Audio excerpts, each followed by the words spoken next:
I love a man that wears Christopher Lee fragrances. What's up with it, y'all? It's Big Boss. Check out this brand new Bleu de Chanel El Exclusive. It just released today. You can go on Macy's and go get it. You ain't lying. I had to go to the store and go pick it up because they didn't have it on the website yet.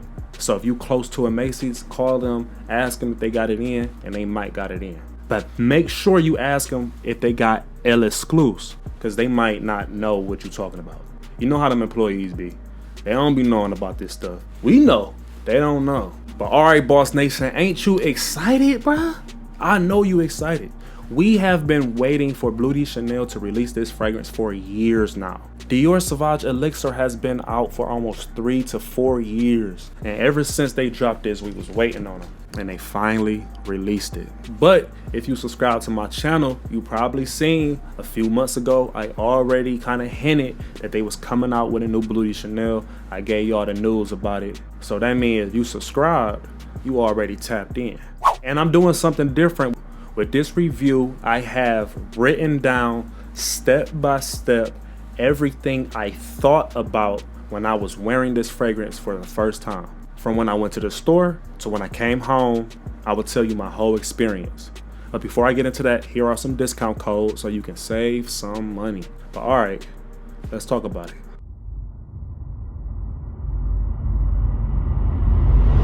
Okay, so the first thing I did was I called Macy's, okay? I went online, I couldn't find it on Google, I called Macy's. When I got on the phone with the lady in Macy's, she said, yes, we do have the brand new Bleu de Chanel, but it's called Bleu de Chanel Elixir. I told her, I was like, can you go please grab the bottle and read what it says on the bottle, because they did not come out with a Bleu de Chanel Elixir. She read the bottle, she said it says El Exclusive. I said, thank you, I will be up there shortly. Can you put a bottle to the side? I don't know why in my head I'm thinking it's gonna be sold out by the time I get there. Chanel didn't even tell anybody they was releasing this, so the fact that I know is blowing my mind. I go there, I pick the bottle up, and before I went anywhere, I asked her, how much is this fragrance right here? She said for the big bottle, I hit her with the ain't no way. How much is a small bottle? The small bottle was $205. $205. But I can't get too upset because when Dior Sauvage Elixir first came out, this was like $185, so whatever. And that's only a 2 fluid ounce bottle. This is a 2 fluid ounce bottle, whatever. You know what I mean? Okay, so I grabbed the fragrance, I went home. When I went home, I decided, like, should I do an unboxing or should I just go straight into smelling it? I decided to go straight into smelling it. Now let me tell y'all what happened. I looked at the bottle design, okay? It does has a magnetic cap, like all the other Bleu de Chanels, but it has a different shape. Like, okay, like you see how it's more thicker, kind of like a square, a cube, more than like the flatter sides on the original. So I proceeded to spray it on after I kind of admired the bottle a little bit. I hit myself with the 1, 2, and the first thing I did was dive in. I dived in, and the first thing I noticed was that it was almost nothing noticeable. Like in the first 5 seconds, I really didn't smell anything. And then suddenly, the fragrance kind of ramped up, okay? It just got loud. The first thing I did, I pulled back. I took a breath. Okay, I noticed that it had real good projection, and then I came back in. I leaned closer. I'm like, hold on, let me just assess this projection.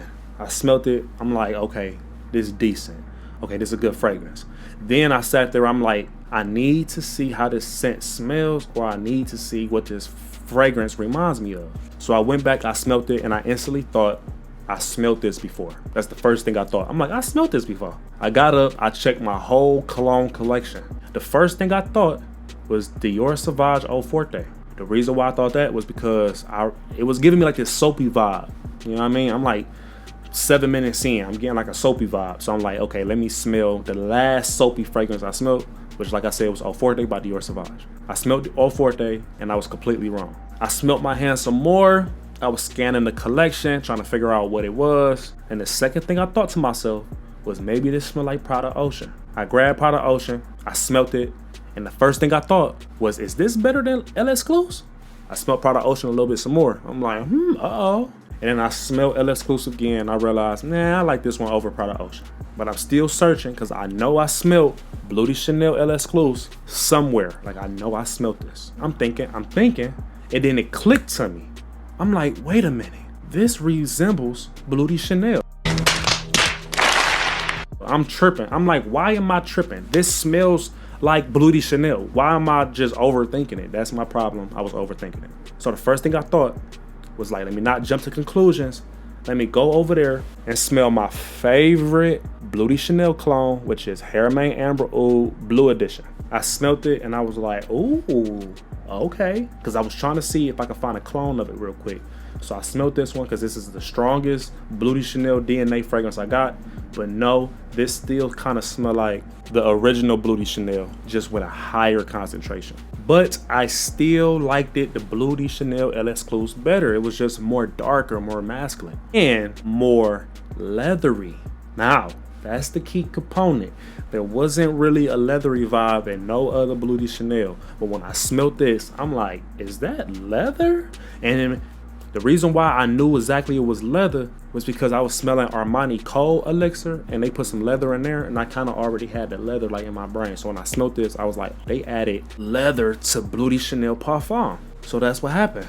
Bleu de Chanel Parfum with some leather is basically Bleu de Chanel LS Clues.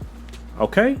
That's what happened. Every Bleu de Chanel has the Bleu de Chanel DNA. The original is just more on the citrus side. Like, you can wear this every day. It has a lot of citrus. They toned down the citrus with the eau de parfum and made it less sweeter. They completely took out all the sweetness and made it way more woodier and made it way more darker. And then they came out with Parfum. And I told y'all Parfum was my favorite. They have came out with one even stronger than Parfum. So that's what I gotta let y'all know too. It is stronger. It projects at a more higher intensity for a longer duration of time. I say that to say when you spray it on, it's just strong all day. Like, it doesn't slowly fade away.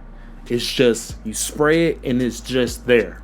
And every time you go to smell it, it's still just there for like 8 hours straight, bro. I can be honest, like, they did a high concentration in this. They did a good job. Like, they could have called this elixir, but I get it. They don't want to act like they want to be like Dior, you know what I mean? So I understand. The projection is decent to great, you know what I mean? This smells like a designer fragrance, but it feels like they're moving towards niche, okay? It's mass appealing, it's versatile, and it's wearable. The small bottle is $205. The price is crazy, but I don't think this is a bad fragrance. If you are the type of person and you like Bleu de Chanel Parfum over all the other Bleu de Chanels, but then you will love Bleu de Chanel LS Clues, and I can recommend you going to buy it. But if you a person and you like the original Bleu de Chanel and you do not like the Bleu de Chanel Parfum, I would stay far away from Bleu de Chanel LS Clues. LS Clues is for the people who wants a stronger DNA of the Parfum. You have to wait until Bleu de Chanel come out with like a Bleu de Chanel Eau Fraiche or something like that if you want to get fresh with the Bleu de Chanel DNA. I don't think this fragrance is bad. I was gonna say it was gonna be redundant a little bit, but like I said, the saving grace was that leather. And because it lasts a long time, they changed the bottle design up. The price is crazy, but it's understandable. The concentration is high, it lasts a long time. It doesn't smell bad. I like the leather. It smells expensive. It's by Chanel. I would give this fragrance an 8 out of 10. But I'm gonna tell y'all this. I asked my girl how it smell, and she said it smells like it can be a scent for a Lysol cleaning product. So I just want to let y'all know that a woman told me, and she's sexy too, she told me that this smells like a cleaning product. So you have been warned. Okay? Like, comment, and subscribe. I'm Big Boss. I'll see you next time.